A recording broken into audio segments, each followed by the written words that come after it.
You're watching Sleep Culture. Chapter 10. Aphantasia.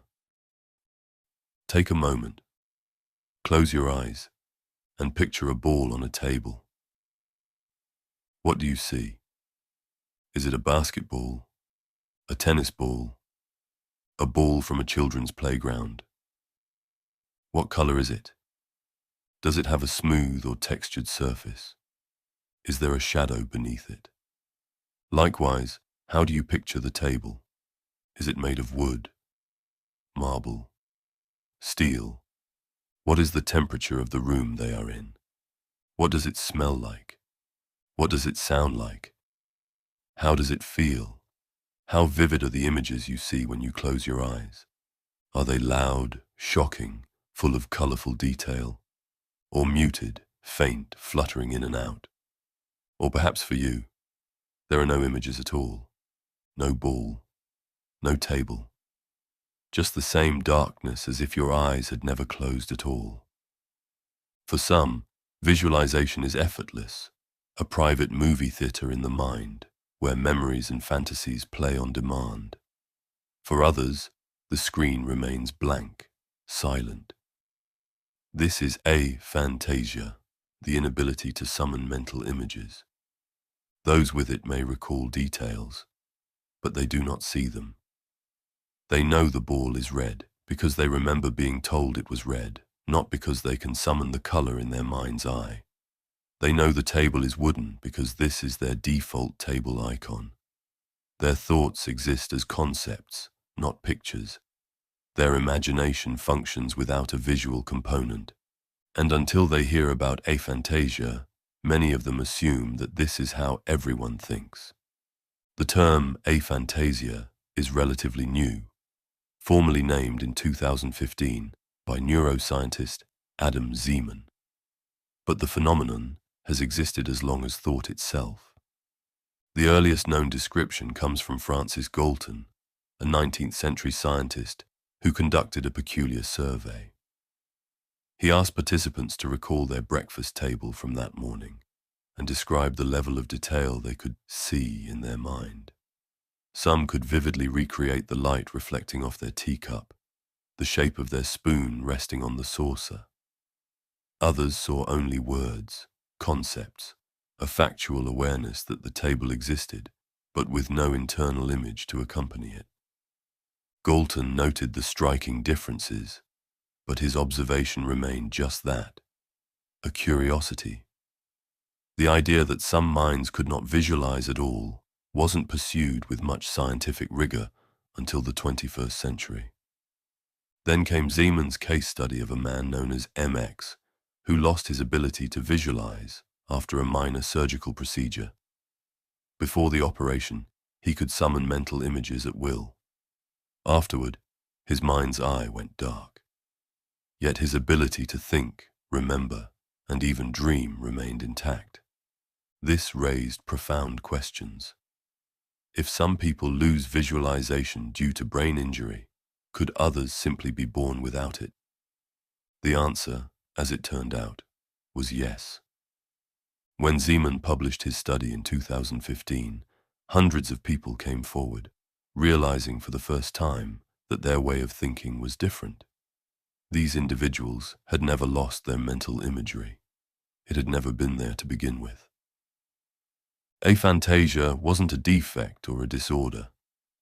It has been classified as a cognitive variation, affecting how individuals process and recall information.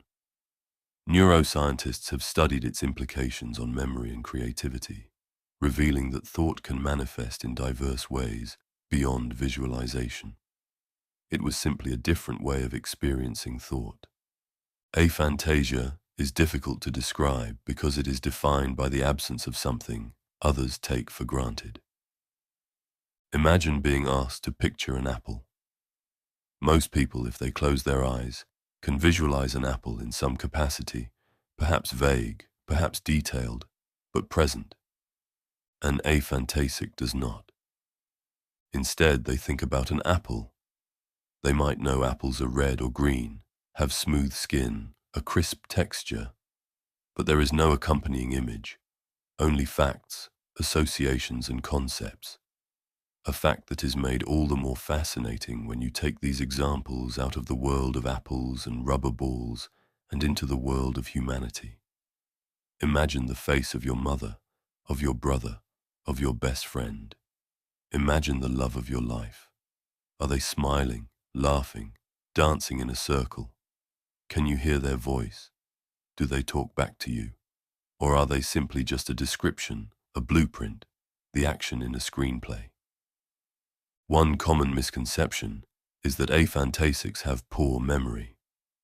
This isn't true. They remember people, places, and experiences, but without replaying them as mental movies. They might recall a beach vacation by remembering the warmth of the sun, the smell of salt in the air, the feeling of sand between their toes, but not by seeing the ocean in their mind. Some describe it as navigating a world without an internal mirror. Imagine trying to remember the layout of your childhood home. You know where the kitchen is. You know how many steps lead up to your bedroom, but you cannot picture it. You navigate memories as if reading a list rather than watching a film. Without an internal mirror, directions become a series of facts rather than a journey retraced in the mind. And recalling a loved one's face is like recognizing a name on a page, rather than seeing their expression form before you. They interact with reality in real time, but once an event has passed, it is remembered without a visual component. This can have strange consequences. Some aphantasics report difficulty recognizing faces, relying instead on voice, mannerisms, or clothing to identify people. Many say they struggle with spatial memory, as they cannot mentally walk through a remembered location.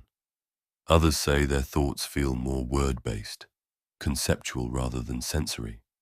And yet, despite these differences, aphantasics function just as well as visual thinkers.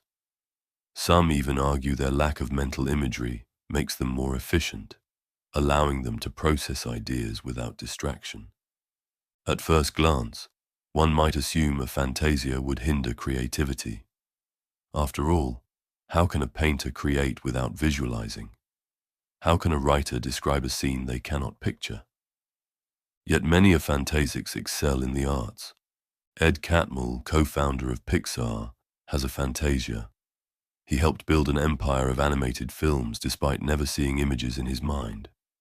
Ironically, when asked to picture the ball on a table, now a standard pop-sci test for aphantasia, many subjects with detailed memories describe a yellow rubber ball with a blue band and a red star, an icon made popular by Pixar itself. This raises an intriguing question. How much of what we visualize is truly ours, and how much is borrowed from the world around us? The philosopher Jean Baudrillard argued that in a hyper-mediated society, images are not simply representations, but form a reality of their own, shaping thought as much as reflecting it. If aphantasics process the world without internal imagery, does that mean their thoughts are, in some ways, less influenced by external visual culture? Or does their creativity emerge in a more conceptual, linguistic, or abstract form, untouched by the visual bombardment that affects most minds? Blake Ross, the creator of Firefox, describes his own thought process as entirely non-visual, yet he pioneered a groundbreaking web browser, a tool used by millions to serve and share iconography. His experience suggests that innovation does not require visualization, but rather the ability to connect, organize, and execute ideas in ways that may transcend the need for internal imagery. Perhaps the true nature of thought lies not in what we see, but in what we synthesize from the world around us. Creativity, it turns out, is not dependent on visualization. While some artists see their work in their mind's eye before they create, others discover it as they go, shaping words, colors, or sounds intuitively. Aphantasic writers often craft stories by building relationships between ideas rather than relying on imagery. Aphantasic musicians compose based on patterns and structure rather than auditory imagination. Aphantasic architects and designers work from logic and reasoning rather than internal blueprints. Some even argue that aphantasia protects against creative blocks. Without the burden of holding a rigid mental image, aphantasics may be more flexible, allowing ideas to evolve freely rather than struggling to match an internal picture. One of the most fascinating aspects of aphantasia is how it affects memory. Some studies suggest that people with aphantasia have weaker autobiographical memories because they cannot relive past experiences visually. Instead, their recollections are more like a list of facts than a sensory replay. This has led to the question, does visualization play a role in how we construct identity? If our sense of self is largely built on memories, and those memories are stored differently by aphantasics, does this change the way they perceive time, nostalgia, or even personal history? Some aphantasics report feeling more present-focused, less prone to daydreaming about the past.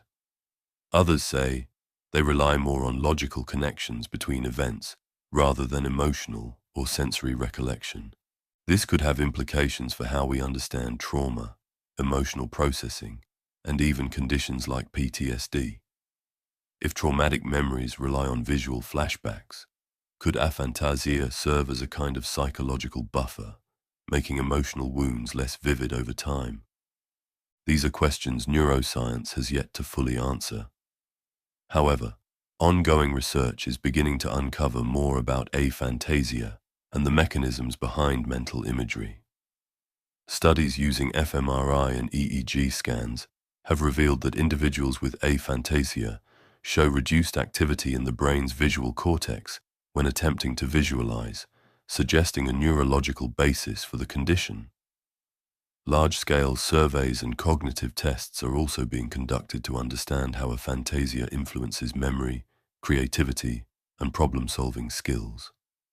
With the rise of big data and artificial intelligence, researchers now have access to vast datasets of self-reported cases, allowing for more detailed statistical analysis. Machine learning is being employed to detect patterns in how aphantasics process information, comparing their cognitive functions to those of visual thinkers. The potential implications extend beyond neuroscience. Understanding how different minds work could reshape educational methods, AI development, and even human-computer interactions. As research progresses, we may soon reach a point where we not only understand why some people lack a mind's eye, but also how different cognitive styles influence the way we interact with the world. In a digital age where visual information dominates, the study of aphantasia forces us to reconsider the fundamental nature of thought itself. Perhaps the strangest contradiction about aphantasia is its relationship to dreams. While many aphantasics report having little to no mental imagery while awake, they still experience vivid dreams, sometimes even more so than the average person. This suggests that the brain's ability to generate imagery is not completely absent in aphantasics, only that it is unavailable in conscious thought. Some describe their dreams as being different from waking visualization, less controlled, more immersive. Others say their dreams are abstract, driven more by emotions or narratives than clear visuals. The fact that aphantasics can dream but not visualize raises fascinating questions about the nature of consciousness. Why does the brain restrict voluntary imagery but allow involuntary dreams? What does this say about the boundaries between thought, perception, and reality? Aphantasia challenges our understanding of imagination. It reveals that visualization is just one way to think, one path among many. As our collective understanding of the spectrum of the brain's capacity grows, so too does our ability as a society to both learn from and appreciate the ways in which our human experiences can be similar in practice, yet vastly different in process. Those without a mind's eye still navigate memory, creativity, and emotion, just through different means. They do not see, but they understand. They do not picture, but they remember. They do not visualize, but they dream. Thought is more than just sight, just as life is more than just a collection of experiences. What is a ball without the joy of sport? What is a table without humanity gathered round? What can you do with tools you've been given, and what is your memory made for? Perhaps the mind's greatest strength is not in what it can picture, but in what it can know. Even in darkness, the mind continues forward.